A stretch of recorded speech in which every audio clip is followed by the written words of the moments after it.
Good morning. At ako'y nagising nga lang.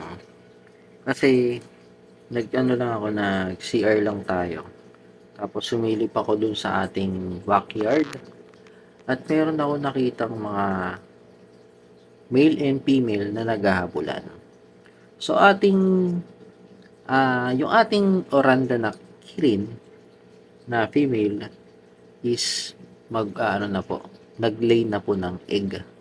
So, kumuha na rin tayo ng additional compact na male na dalawang magkapatid.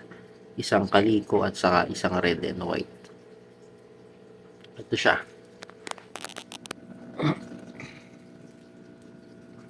Male. So, male din to. Kasi ito yung kirin natin na female na long body.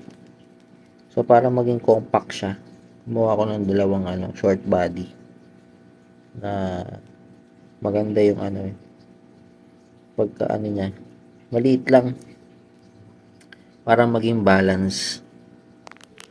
So, yun. At ngayon, ibibreed natin sila. Okay?